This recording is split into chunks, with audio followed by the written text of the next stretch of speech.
So now we are going to see about the structure of brain, which is the central part of the nervous system. Brain is the central part of the nervous system, very important part of the nervous system. We are going to discuss in detail about the structure of brain. And now in the beginning, let's see how this brain is, as I have told, it is very important part of our body. So it has to be protected.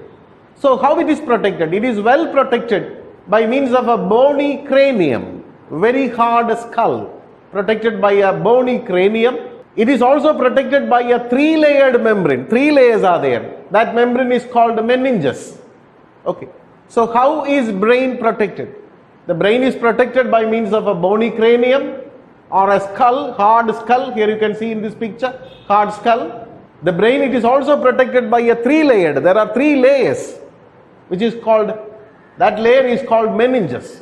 And the inner membrane of these layers and the ventricles of the brain, they are all filled with the fluid which is called the cerebrospinal fluid. The inner membrane, so that means between the three layers there is space. That space is filled with the fluid. This fluid acts as a shock absorber, protect the brain from external injuries. So it is filled with the fluid. That fluid is called the cerebrospinal fluid.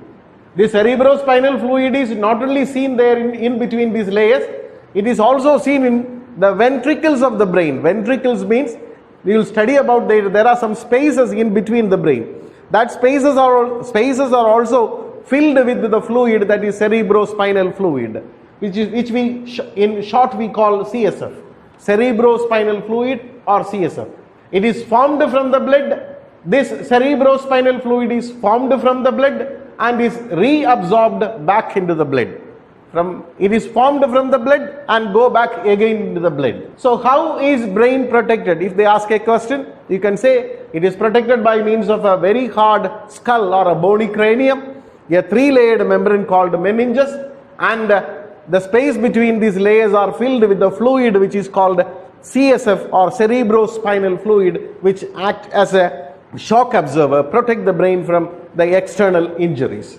And here in this picture you can see the three layers meninges, right? Dura-mater, arachnoid and pia-mater. These are the three layers of the brain. At the outermost of all three layers, that is called dura-mater, middle one is called arachnoid, and the inner one is called pia-mater. No need just for your knowledge, for you to understand this, no need to study all these three layers. So how is it protected? And now we are going to see about the functions of the cerebrospinal fluid. I told the space between the three layers, meninges layers, filled with the fluid which acts as a shock absorber, that is cerebrospinal fluid. How this cerebrospinal fluid helps us? So it provides nutrients and oxygen to the brain tissues. Provide nutrients and oxygen. These from the fluid, the nutrients and oxygen reaches the cells of the brain. It helps removing metabolic waste from the brain tissues. So in the cells of the brain, so many metabolic activities take place. So during this metabolic activities, waste materials are formed. That waste materials are also removed by the cerebrospinal fluid. The cerebrospinal fluid protects the brain from injuries, as I already mentioned. Another one is it provides WBC, white blood cells, lymphocytes, to prevent infection. White blood cells, they are called the warriors of our body. They help to protect our body from diseases. So the cerebrospinal fluid provides white blood cells to prevent infection. And the next one is it helps to regulate pressure within the brain. So these are the different functions of the cerebrospinal fluid. Once again I repeat, provides nutrients and oxygen. That means provide nourishment to the brain tissues, help to remove metabolic waste from the brain tissues, protect the brain from injuries, provides white blood cells to prevent infection, and helps to regulate pressure within the brain. Alright, now we will move on to the structure. This is the picture of a brain. You can see so many convolutions are there, folds and fissures. It is folded, not so smooth the surfaces. So a good picture shows the structure of brain. Here you can see the cross section of the brain, different parts of the brain, cerebrum, cerebellum, medulla oblongata, hypothalamus and thalamus, different parts of the brain. And now we will move on to each and every part of the brain. The first we will start from cerebrum. Cerebrum, you can see in this picture, this is cerebrum, right? It is the largest part of the brain. Cerebrum is the largest part of the brain. You can see numerous fissures and folds, convoluted we can say. So many folds, not smooth it is. Numerous fissures and folds are seen there in the brain. You can see here, so many fissures and folds, it is folded. Okay, highly convoluted we can say. The cerebrum is highly convoluted. It is the largest part of the brain. It is highly convoluted. What is the use of these convolutions? These convolutions help to increase the surface area of the brain so that it can accommodate more cells. You know that brain has a lot of different functions. I told it controls and coordinates all the activities. So it needs so many cells. So more cells have to be accommodated in the brain. So there are so many convolutions.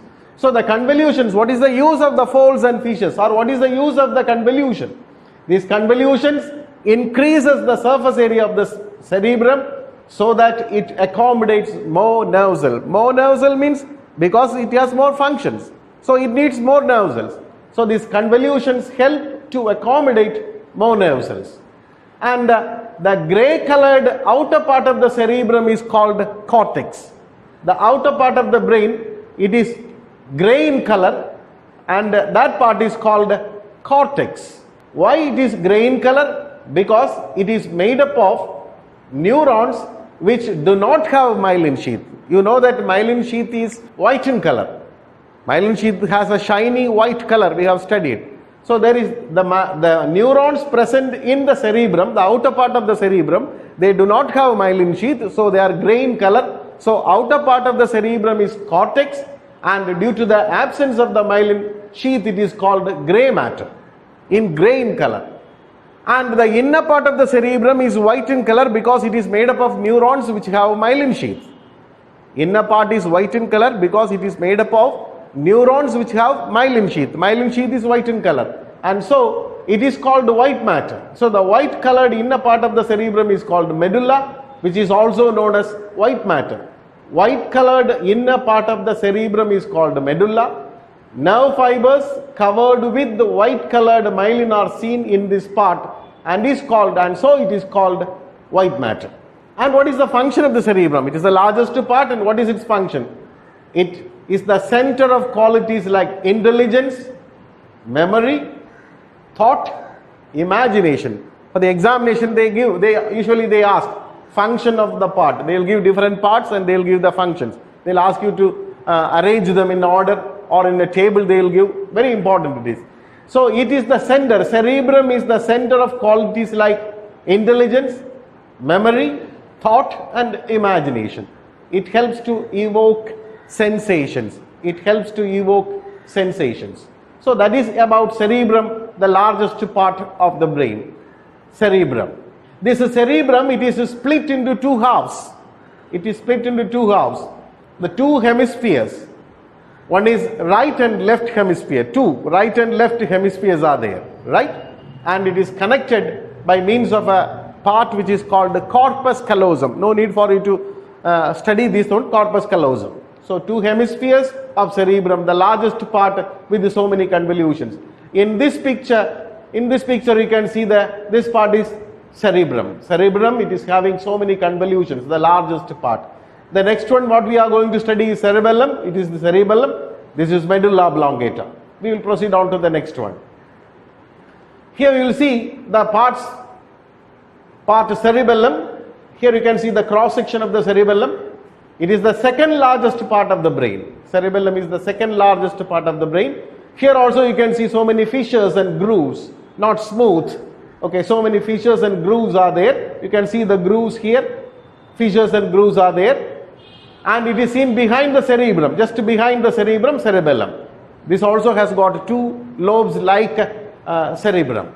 The function of the cerebellum is maintain equilibrium of the body, helps in balancing our body, maintain the equilibrium of the body and it helps to coordinate all the muscular activities, muscle activities. It coordinates. So this is the function, maintains equilibrium of the body and coordinate muscular activities.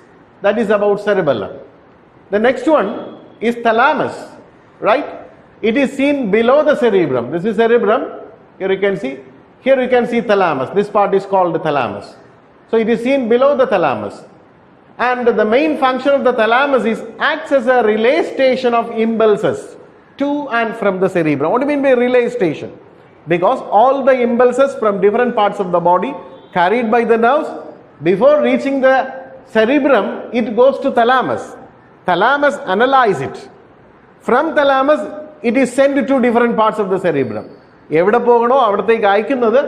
is the thalamus, a relay station. Receives it and send. You have seen about relay competitions. In relay competitions, you know, people they exchange and they run, relaying it. Here also it is relayed. So it is known as the relay station of impulses to and from cerebrum to different parts of the body, and from different parts of the body to cerebrum. First thalamus, it reaches the thalamus. So this thalamus, it analyzes impulses from various parts of the body, analyze it, check it, which type of impulse it is, and sends the important ones to the cerebrum, right? The next one is hypothalamus. Here you can see hypothalamus. This is blue colored part. This is hypothalamus, seen at the base of the thalamus. This is thalamus and this is hypothalamus. And it plays an important role in maintaining homeostasis, internal equilibrium to maintain, it helps, hypothalamus. So these are the different parts of the brain. We are going to the next one, that is medulla oblongata. Medulla oblongata, it is a rod-like part. You can see rod-like part here, you can see. Rod-like part seen below the cerebrum. It is located close to the cerebellum, very close to the cerebellum, rod-like part. And the function is controls involuntary actions. You know about voluntary and involuntary action. Involuntary means without our will, without the knowledge of our will. So breathing, heartbeat, we cannot control all these activities. So all these involuntary actions are controlled by the medulla oblongata. It is also known as the brain stem, right? So we have seen different parts of the brain. And I have told you the brain is a very important part and we have to protect it. Naturally, it is protected with the help of skull, meninges and cerebrospinal fluid. And we have to protect it when you ride vehicles, right? So you can see the helmet. Necessity of, now you know the necessity of wearing helmet while riding two-wheelers. So many young boys, they lost their life riding recklessly there on road. So it is better you wear helmet. Okay, wear helmet and protect your brain. Brain is a very important part. So here we finish the second session of this chapter. And please go through all these things. Listen very carefully. And with this I will also add the PowerPoint presentation video. And complete the notes and read well and make use of this. We will see again in the next session. Thank you.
Students think that the brain is sort of the consistency of a rubber ball, and that's because in the laboratories and teaching specimens we have formalin-fixed brains. However, if you're a trauma surgeon or a neurosurgeon, you realize that the brain is really very, very soft and much more vulnerable than the impression you get looking at the fixed brain. So I would like to show you a 1,400 gram brain that has just been removed from an autopsy, and we are fortunate enough to be able to show you what a normal, unfixed, recently deceased patient's brain would look like. This is the ventral surface of the brain, and what you see are the Peel vessels, this nice blush with the clear leptomeninges and the vessels running in between the arachnoid and the pia. The cerebral spinal fluid has leaked out through the cisterns, and so the subarachnoid space is no longer visible unless I move the brain, but it's very, very soft. Notice, it's totally squishy. It's the consistency, it's much softer than most of the meat you would see in a market. So if I were to pinch this in either way, I could easily damage this with my thumb. In fact, neurosurgeons, when they are doing surgery, often just evacuate with a vacuum or suck out parts of the brain. This string here has been placed around the basilar artery so it can be suspended in a bucket of formaldehyde in order to denature the protein and harden it. If we didn't, it would sit on the bottom of the bucket and the brain would become deformed, as you would see here, so that it would be compressed in this direction just from the weight of the brain. So that points out one of the purposes of the cerebral spinal fluid is to float the brain inside the calvarium and act as a cushion. The cerebellum is easily seen, the medulla, the pons. Here you can see the arachnoid spanning across the space here at the base of the brain. The optic nerves are very obvious, as are the olfactory nerves. Here are our temporal lobes, and here is the uncus on either side. The uncus, remember, is the most mesial part of the temporal lobe. The tentorium that fit in here has been removed, but we can see a slight groove right along here where the tentorium sat. So there is no evidence in this brain of any of the temporal lobe herniating medially over the edge of the tentorium. It's a beautiful specimen. Unfortunately, this cancer patient died of complications secondary to a cell transplant. Here you can see how soft and pliable the dura is, and we can look down between the hemispheres and see the corpus callosum. I can also see a bit of the anterior cerebral artery coming over the surface. So this is the interhemispheric fissure. And if I turn the brain around and we look at the occipital lobe, we can see the top of the cerebellum. And here there is a very small amount of blood that was actually seen on MRI that the patient had before death. If I let the cerebellum hang down a little bit, you can see the superior surface of the cerebellum. Turn it back around.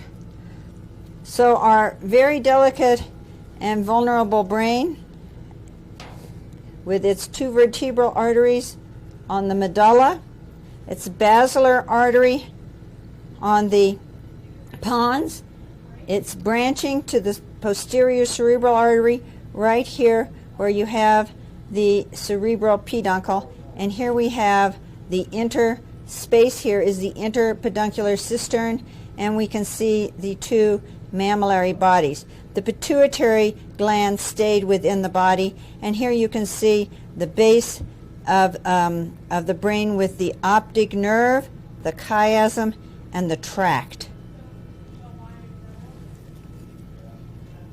You can see here an impression, a depression just from where I was holding the brain.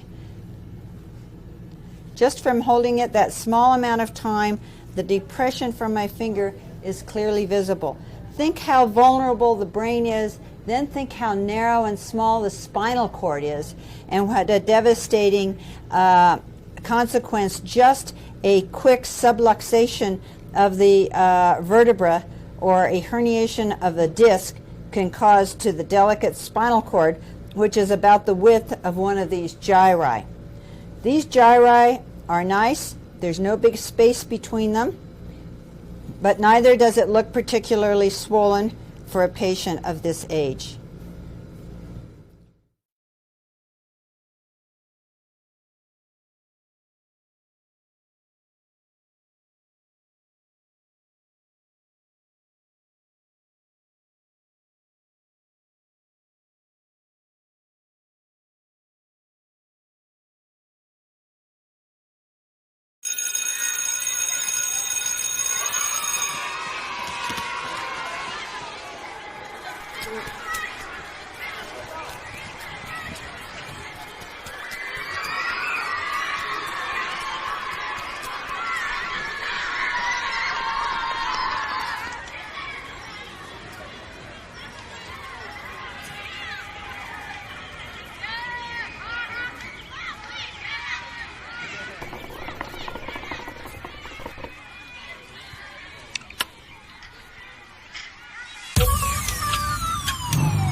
Listen up!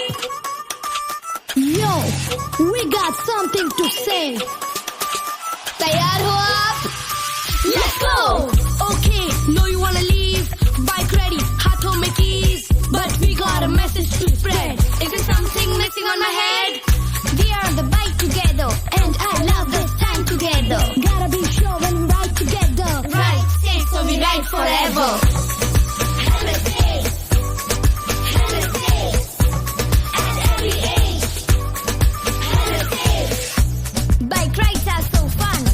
Helmets, it will be none. So wear one, give me one. And we know stores that got some. Got two, got three, got more. Oh, Umar, 4, yeah, 44. Don't matter, pass ya dude, cause a helmet saves me and you. Helmet saves. Helmet saves. At every age. Helmet saves. But we know. Must wear helmets on the road. Wherever you wanna go. Now helmet or pehno. If you need a junior fit, we will help you find it. याद रखो एक बात, helmet safe जब हो साथ. Helmet safe, helmet safe, at every age. Helmet safe, helmet saves. You know it right, helmet saves.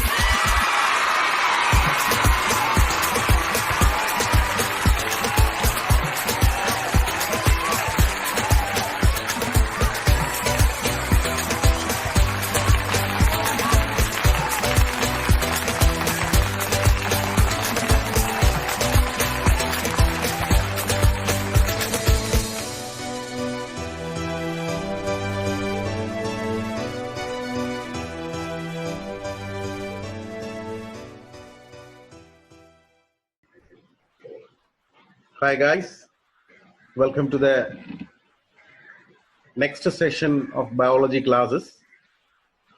In the last class we have studied about the structure of brain.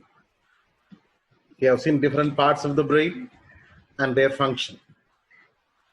In this session we are going to see about the spinal cord, which is the continuation of medulla oblongata. In this picture you can see the brain, and here it is medulla oblongata. This is spinal cord. Spinal cord is the continuation of medulla oblongata. In this picture also you can see the spinal cord, which is the continuation of the medulla oblongata. Very important part, like brain. Let us discuss in detail about the spinal cord. First, let's see how this spinal cord is protected. It's protected inside the vertebral column. Here in this picture, you can see the vertebral column. Spinal cord is well protected inside the vertebral column. And you can see it is also protected by a three-layered meninges. Here you can see the spinal cord. This yellow colored part, that is spinal cord, which is inside the vertebral column. You all know that brain is protected by a bony cranium. Same way, spinal cord is protected by vertebral column. Brain is also protected by meninges, three-layered meninges. Here also you can see the three-layered meninges. So how is the spinal cord protected? Spinal cord is protected inside the vertebral column, and also it is protected by means of a three-layered meninges. Here in this picture we can see the cross section of the spinal cord. In this cross section you can see a white colored part. Here you can see the white colored part and a gray colored part. The white colored part is called white matter. In the brain we have studied about white matter. You know why it is called white matter. White matter means that part, this white matter, you can see white matter. This white matter is made up of neurons which have myelin sheath, myelinated neuron. You know, myelin sheath is white in color, and so that part is made of myelinated neurons, so it is called white matter. The inner part is gray matter because it is made up of neurons which do not have myelin sheath. It is just opposite to the case in brain. In the brain, white matter is inside and gray matter outside. But in spinal cord, white matter outside and gray matter inside. At the center of the spinal cord, you can see a very small canal, a tiny canal, which is filled with a fluid. That fluid is called the cerebrospinal fluid. At the center of the spinal cord, you can see the central canal, which is filled with the cerebrospinal fluid. So here in this picture, you can see spinal cord has white matter and gray matter, white matter exterior, gray matter inner. At the center, there is central canal. The central canal, it is filled with the fluid called cerebrospinal fluid. And from the spinal cord arise a dorsal root and a ventral root. This is spinal cord. And here you can see this is dorsal root and this is ventral root, right? A dorsal root and a ventral root, they join and form the spinal nerve. Here you can see in this picture a dorsal root, here is a ventral root, both join together and form spinal nerve. And this sensory impulses from the receptors, you have already studied, we all have discussed about the sensory impulses are received by the receptors and they reach the spinal cord. They reach the spinal cord through the dorsal root. So from the receptors, sensory impulses are carried to the spinal cord through dorsal root. And the motor impulses means impulses that pass from the brain and spinal cord to different parts of the body. That motor impulses go out from the spinal cord through ventral nerves ventral root. So dorsal root and ventral root. Dorsal root carries sensory impulses from receptors to the spinal cord. Ventral root carries motor impulses from the spinal cord to different parts of the body.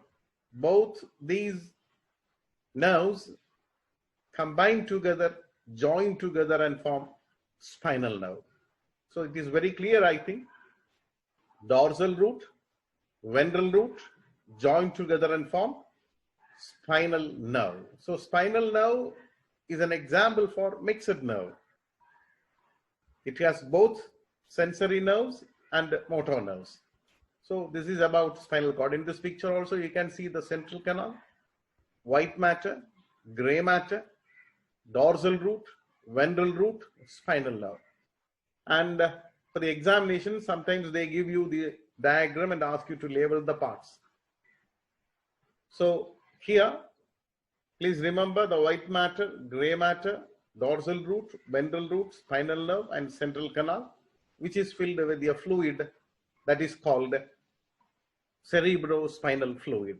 That is about the structure of spinal cord. And see here, there are 31 pairs of spinal nerves, 31 pairs of spinal nerves which originate from the spinal cord, through which it is connected to different parts of the body. The nerves that arise from the spinal cord are called the spinal nerves. 31 pairs of spinal nerves are there. 31 pairs of spinal nerves. They all arise, they all start from the spinal cord. And through these spinal nerves, spinal cord is connected to different parts of the body. In this picture, you can see this is spinal cord. You can see the spinal cord and spinal nerves. These are all spinal nerves.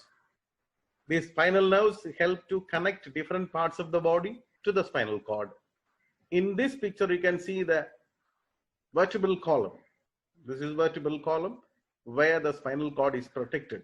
The yellow colored part, that is the spinal nerve that arise from spinal nerves that arise from the spinal cord. All right, now let's see about the functions of spinal cord. As I have already told, it's a very important part like brain. It receives impulses from various parts of the body and send them to the brain.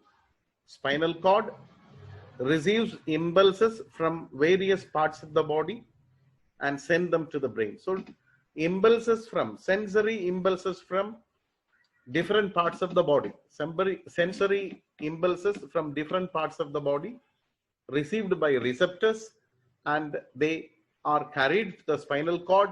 From the spinal cord they reach the brain. So the first function is spinal cord receives impulses from various parts of the body and send them to the brain. It receives impulses from the brain and send them to different parts of the body.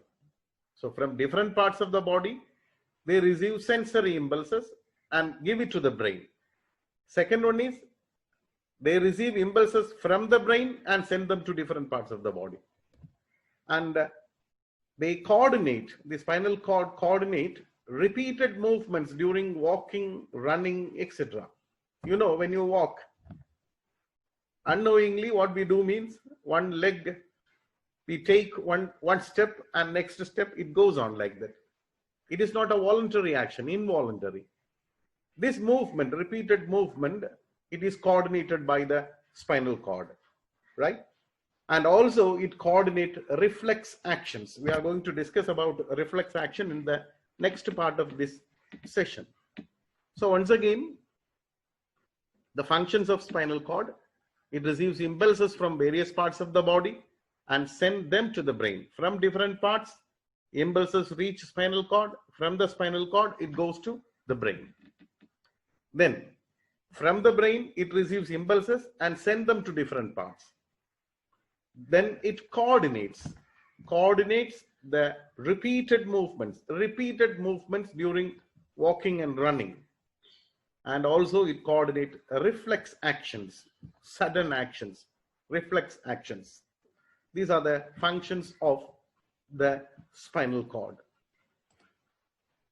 And in this picture, it's very important. This is in this picture you can see gray matter, white matter, central canal, dorsal root, ventral root, and the spinal nerve. The different parts associated with the spinal cord. Another picture. This is the picture which is there in your textbook. The spinal cord. Now you are all familiar with the central canal, dorsal root, gray matter, white matter, and the ventral canal. Now let's move on to the next part, reflex action. We have studied that reflex actions are controlled by the spinal cord. It coordinates. And what do you mean by these reflex actions? You all are familiar with this. There is an illustration given in this slide. You can see a boy stepping on a thorn. Unknowingly, he's stepping on a thorn. What happens? What do you do when you step on a thorn? Suddenly we, pull our leg, right? And another picture, there a fly which is reaching in front of her face. She's shaking her head, right? Removing it. And both these actions are done unknowingly by them, right? Both of them are involuntary actions.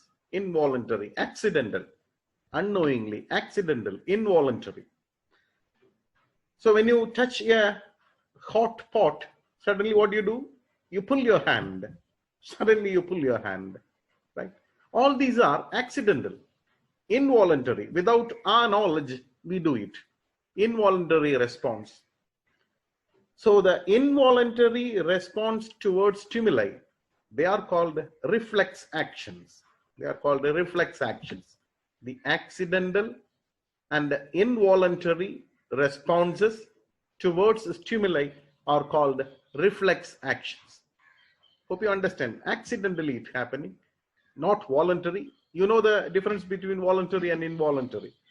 Voluntary means with our knowledge. Actions that take place with our knowledge. If it is without our knowledge, that is involuntary. When I talk, I breathe. It is involuntary action. My heart beats. It is involuntary. I cannot stop it. Right? I am pulling my hand like this. When I pull like this, it's pulling or raising up. It is voluntary. Okay. It is voluntary. And this is not a reflex action. But reflex action, they are accidental and involuntary response towards stimuli. They are called reflex actions.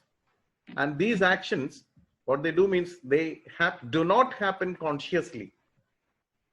They take place without the knowledge of conscious mind. They take place without the knowledge of the conscious mind. For an example, they have been putting one foot in front of other when you walk. That is involuntary. Right? Hope you understand. Unknowingly, we are doing it. Right? That is one example for involuntary action. Now we will discuss about the path of the reflex action. You can see here, we'll start from here, the first receptor. This is the stimulus. Look at the picture very carefully. This is the stimulus. A candle burning. This is the stimulus. And the receptor present in the finger. The receptor present in the finger, it receives a stimulus. When the receptor receives a stimulus, what happens? It generates impulses. We have seen about generating impulses. So impulses are generated. So when the receptor receives stimulus, they generate impulses. See here, the candle is burning, it is hot. Unknowingly, you touch the fire or the flame. So the heat or the fire is the stimulus. The receptors present in the finger, they receive it and they generate impulse. That impulse which is generated there in the finger, it is carried by the spinal cord. It is carried by the spinal cord through the sensory neuron, So sensory neuron carries impulses to the spinal cord. You can see the path, arrow mark it is shown. It is going and it is going through this arrow mark towards the spinal cord. So receptor receives, generate impulse. Sensory neuron carry the impulses to the spinal cord. And in the spinal cord, there is a neuron. Here you can see this neuron connects the sensory neuron and the motor neuron. This is sensory neuron. This is motor neuron. Sensory neuron carry sensory impulses. Sensory neurons carry sensory impulses from the receptor to the spinal cord. Motor neurons carry motor impulses from the spinal cord to the effector, right? Or to the organ which respond. So the sensory neuron and motor neuron are connected by means of interneuron. The neuron that connects the sensory neuron and the motor neuron, it is called interneuron. You can see the interneuron here. This interneuron generates quick response according to the sensory impulse. It itself takes decision. Spinal cord takes decision. For example, see here, it's very hot. You are touching a hot object. Suddenly you have to pull the finger. And if this impulse, if it goes to the brain, it takes time. It needs more time. It goes to the brain, from brain analyze it and give the respond through to the spinal cord, from the spinal cord through the motor neuron to the finger. It will take time. Within that, what happens? Our finger will be burned, right? Our finger, it is burned by the flame, by the fire. So there we need sudden action. So there is no time to carry these impulses to the brain and analyze and respond. So what happens? The spinal cord itself takes decision.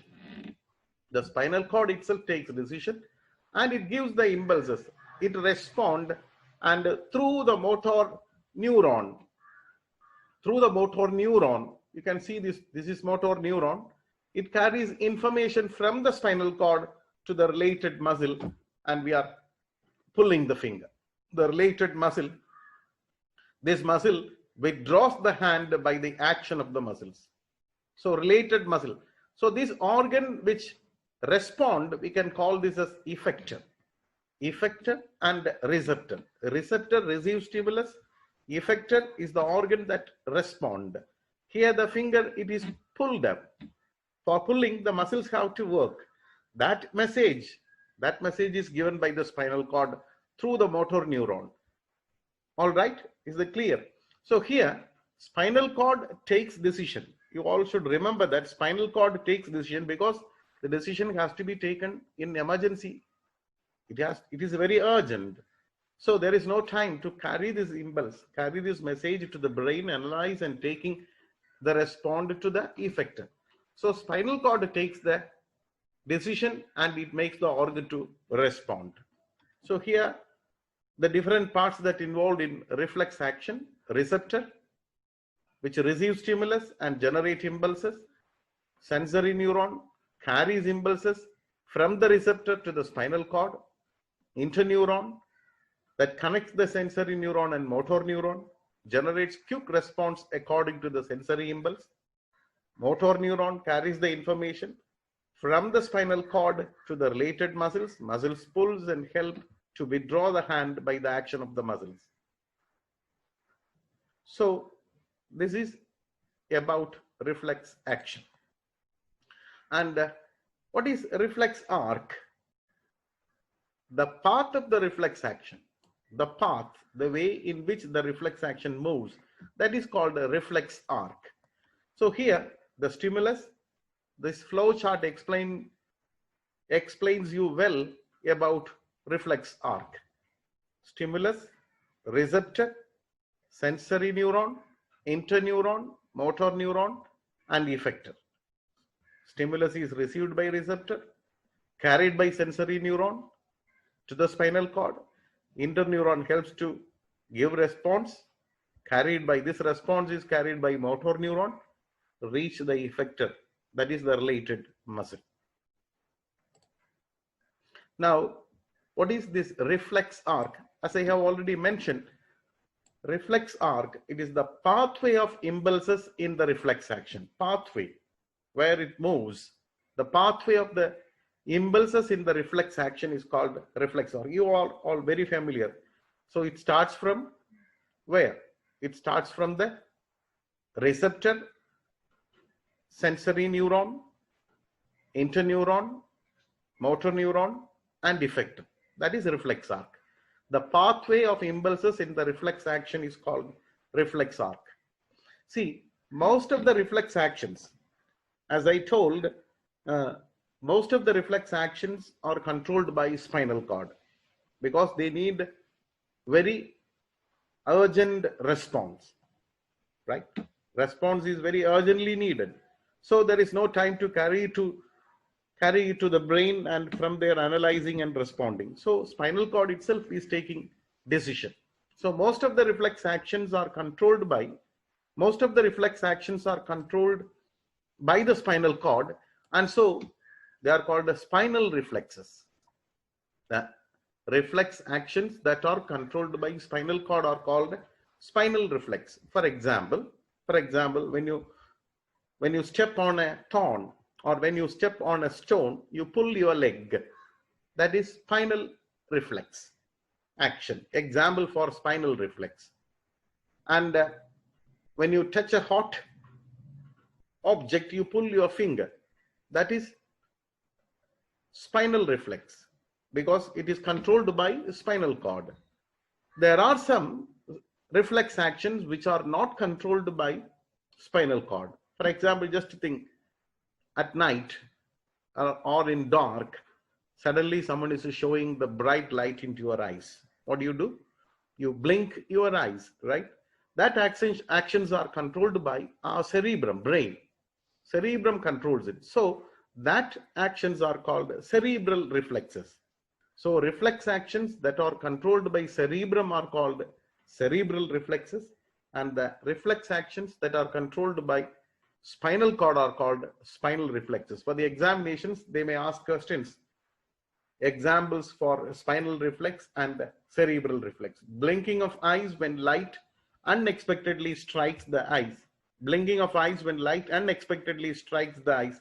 That is example for cerebral reflex.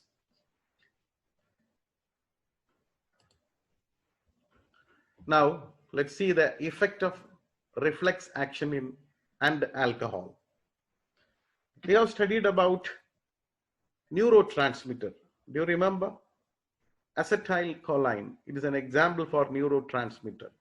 Neurotransmitters are chemical substances released by synaptic knob into the synaptic cleft. They are called neurotransmitter. There is a neurotransmitter which is called gamma aminobutyric acid. Gamma aminobutyric acid, GABA. It is the short form. So this neurotransmitter, it is accelerated. When you drink alcohol, alcohol accelerate the action of this neurotransmitter gamma aminobutyric acid. So the action of this neurotransmitter is accelerated, raised, speeded up by alcohol in the brain. So when more amount of this neurotransmitter, GABA, we can say, when more amount of this neurotransmitter is released, or higher dose of this neurotransmitter, it retards the brain actions. Retardation means it slows down it slows down, stops the action of the brain. My dear guys, listen very carefully. Alcohol, it accelerates, it speed up, it raises the action of a neurotransmitter which is called aminobutyric acid, gamma aminobutyric acid. It is a neurotransmitter. It is produced more, it is released more in the brain under the influence of alcohol. Higher doses of this neurotransmitter, it stops the action of the brain, which in turn weakens the reflex action. Okay, sudden decision you cannot take. You have seen people roaming there after drinking alcohol, roaming there in the side of the road. They cannot control themselves, right? They cannot take sudden decisions. It prevents, if more amount of this neurotransmitter is produced or released in brain, it prevents making proper decision at proper time. For example, one guy is driving, drunken driving, then what happens? Drinking and driving, accident happens, right? Accidents happen. Why? Because he cannot take proper decision. Because of the influence of the neurotransmitter, gamma aminobutyric acid. So instead of brake, sometimes he used the accelerator. What happens? The vehicle speed up and cause accidents. So proper decision taking ability is lost because of the influence of alcohol. So it's better don't drink and drive. Okay, these are some posters for the examination. You will be asked to make posters about the ill effects of alcohol. You can use this one, don't drink. Take a note of this one. There is another poster, very good one. Choose one, not both. See, in one hand steering and the other hand liquor, alcohol. Choose one, not both. Don't drive to drink. Here is another poster. You can see this. Don't add to the number. Don't drink and drive. Okay. So just note it down. It will help you. Now we will move on to the next one, first aid. So there is a question they have given. Is it advisable to lift up people quickly by holding their arms or legs in an accident? You have met with the accidents, or you have seen people met with accidents. When you cross, sometimes the buses or vehicles come and hit you, or when you pass by, you have seen so many accidents and people affected by these accidents. So is it advisable to lift up people quickly by holding their arms and legs in an accident? You have seen them just holding the legs and arms. Is it advisable to lift them? Why they are asking, about the spinal cord. What aspects related to spinal cord are to be taken care of while attending injured person? You have to be very careful about that when you attend the victims of accidents. Okay. What you have to do is don't just go and pull the victim of accident with his arms or legs. Keep the person still. Place heavy towels or rolled sheet on both sides of the neck. Here you have to keep. Or hold the head and neck to prevent movement. If it is moving, sometimes there is a break or accident or injury there in the spinal cord. It will be very dangerous. So don't move it. Avoid moving the head or neck. If there is a helmet, keep it. Don't try to remove it. Don't roll alone. Not rolling him. Support head, neck and spine in a neutral position at all times to prevent twisting or bending movements. Dangerously, it will affect the spinal cord. You have to be very careful when you attend people met with the accident. All right, guys. So we have seen about reflex action, spinal cord, and how to deal with the victims of accidents. Now let's move on to the next one, the autonomous nervous system. Next part of this lesson, autonomous nervous system. Very simple it is. Many instances, there may be many instances in your life when you felt sudden fear or sadness, right? Can you give some examples? Seeing a snake suddenly, just you are walking, there is a snake in front of you, frightened. Then unexpected failure in the examinations. You wrote the exam well, but when the result came, gone, right? Very much affected. When humiliated by someone, by your friends or by the teacher or by your parents, they say, hey, what a fool you are. You are humiliated. Okay. Demise of loved ones, your loved ones, your parents, sometimes your girlfriend, your boyfriend. Sometimes if they die, your loved ones, if they die, you will be affected. Then provocation. There are some people, you know, they're in your class as well. They provocate you, right? Make you angry. These are the instances when you feel sudden fear and or sadness.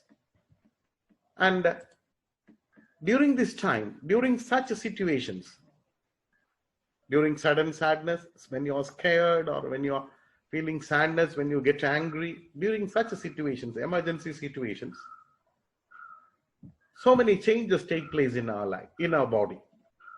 So many changes. We ourselves can feel, right? The heartbeat increases. Our breathing rate, we breathe fast. Breathing rate increases. And hair in the body, it rises up, goosebumps. Sometimes we shiver. Sometimes when you fear or when you are angry, you shiver. So many changes take place in your body during such emergency situations. And all these cannot be controlled by us. We cannot control. All these activities cannot be controlled by us. So activities that take place beyond our conscious level, all these things, they are controlled by this autonomous nervous system. So we can say involuntary, that take place beyond our conscious level, that are controlled beyond our conscious level or controlled by the autonomous nervous system. This autonomous nervous system, it is the part of peripheral nervous system. So here you can see peripheral nervous system. This peripheral nervous system is divided into two cranial nerves and spinal nerves. And you can see autonomous nervous system. Autonomous nervous system is part of peripheral nervous system. This autonomous nervous system again split into sympathetic system and a parasympathetic system. Sympathetic system and parasympathetic system together form the autonomous nervous system. So what is this autonomous nervous system? Autonomous nervous system, activities that takes place beyond the conscious level.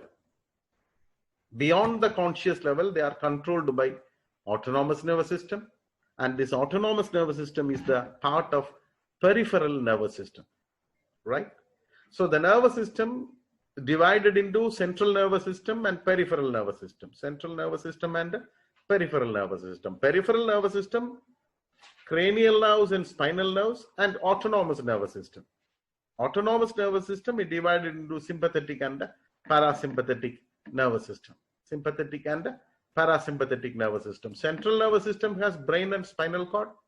Peripheral nervous system has spinal nerves and cranial nerves and autonomous nervous system. So when you face an emergency situation, so many changes take place in our body. All these are controlled by autonomous nervous system.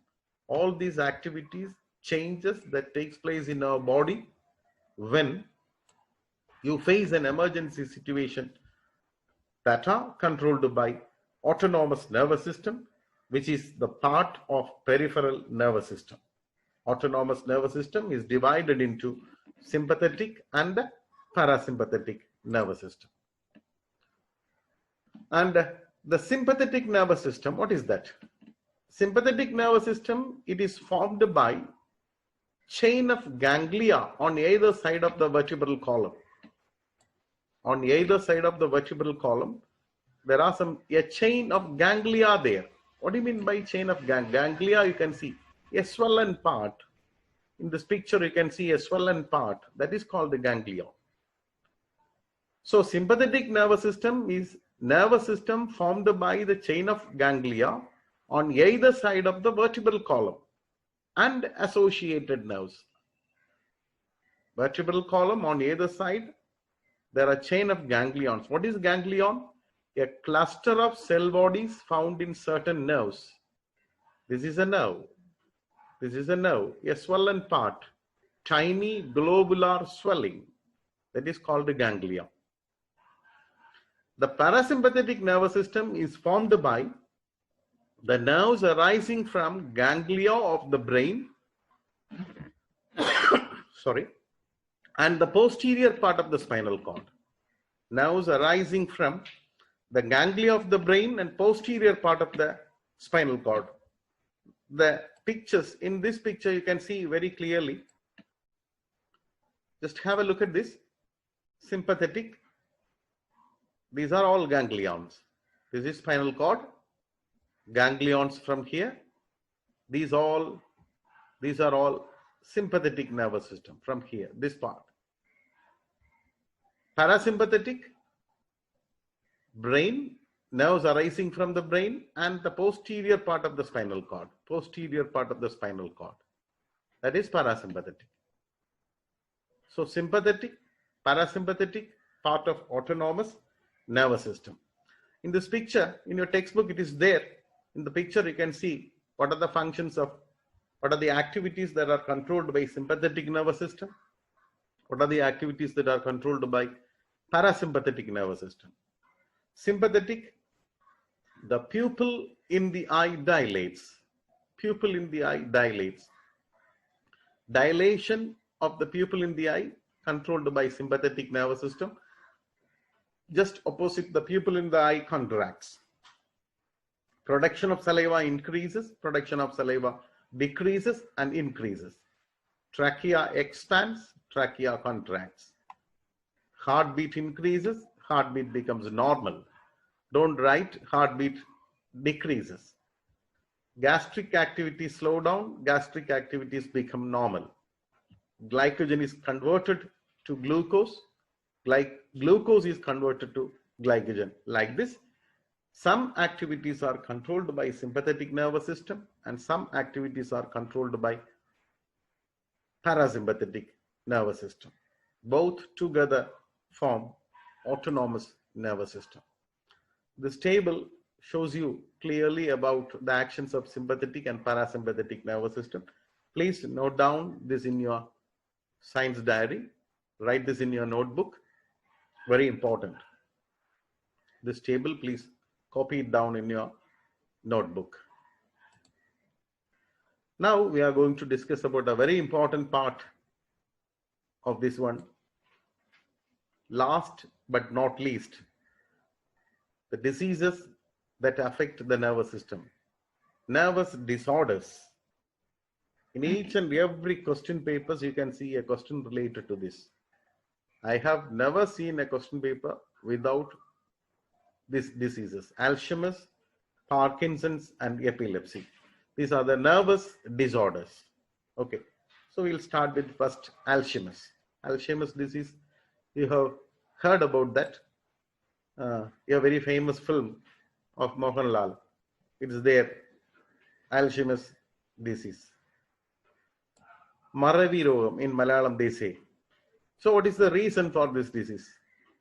Due to the accumulation of an insoluble protein in the neural tissues in the brain.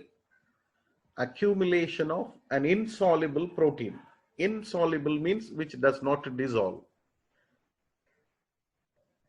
A protein get accumulated in the neural tissues of the brain, and so that the neurons get destroyed. So an insoluble protein get accumulated in the nervous tissues of the brain, and so slowly the neurons get destroyed. That is the cause of Alzheimer's. The symptoms of this disease, you all know, loss of memory. They can't remember anything, even their friends, their parents, their name. So loss of memory, inability to recognize friends and relatives, inability to do routine work. They don't know what are the things they have to do. Morning when we wake up, we do the morning duties, all these things they do not know, to brush their teeth or nothing, right? So loss of memory, inability to recognize friends and relatives, inability to do routine work. Usually in old age people, this disease occur. This disease affect the old age people, right? So that is Alzheimer's. So the reason and symptoms. The examinations, they will give the reason and they'll ask you to write the name of the disease. Sometimes they give you the symptoms of the disease and they'll write the cause and name of the disease. So please read it very carefully. The second one is Parkinson's. Parkinson's disease is due to the degeneration of specific ganglions in the brain. You know ganglions, right? A swollen part. The specific ganglions, some specific ganglions in the brain, they degenerate, destroyed. Why they get degenerated? What is the reason for that? Due to the deficiency of a neurotransmitter, which is called the dopamine. Dopamine is a neurotransmitter. This deficiency means less produced, less in amount. Due to the deficiency of dopamine, this neurotransmitter, some ganglions get destroyed. So degeneration of some specific ganglions in the brain due to the deficiency of neurotransmitter called dopamine. That is the cause of the disease Parkinson's. And what are the symptoms? Loss of body balance. They cannot even walk. The irregular movement of the muscles. Sometimes you know the people, they shiver. Profuse salivation. Saliva comes out from that. Profuse, continuously it comes out. So these are the symptoms of the disease Parkinson's. The next one is epilepsy. In Malayalam, they say abasmaram, epilepsy. The cause of the disease is continuous and irregular flow of electric charges in the brain. Irregular flow of electric charges. You know that we have studied that impulses are transmitted in the form of electric charges. So many impulses are moving around our body, right? When I teach, when you listen, when you play, when you eat, whatever you do, so many impulses are moving. Our body is receiving stimulus and giving response, all this in the form of electric impulses. Irregular flow of electric charges from the brain, if it comes, our body does not know what to do. Different types of electric impulses come, our body is in a confusion what to do. So continuous and irregular flow of electric charges in the brain is the reason for the disease epilepsy. What happens? Symptoms, fits. You know that, right? It is nowadays, it's very rare to see people with the fits. Fits, Jenny, they say. Fits due to frequent and uncontrolled muscular contractions. Frequent, often. Uncontrolled muscular contractions.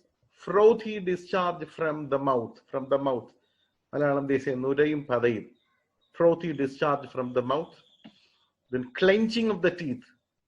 They clench the teeth. Following which the patient falls unconscious. After that, he falls unconscious.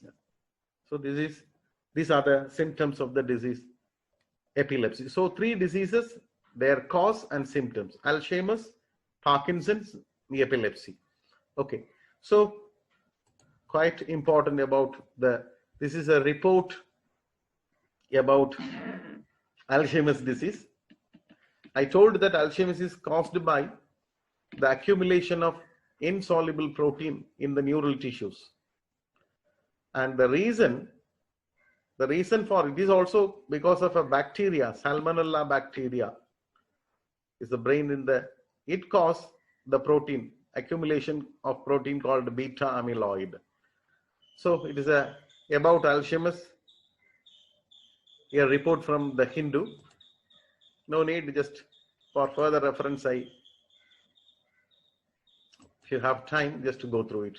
Anyway, thank you very much. And hereby I am concluding this unit, right?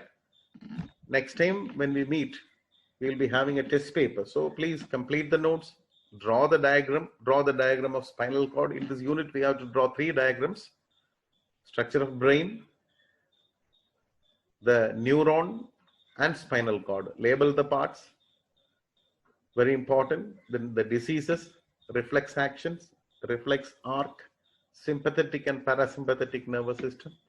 All these things are very important. Go through them, read them, write the notes, and don't waste the time. All right. Thank you, guys. All of you stay safe.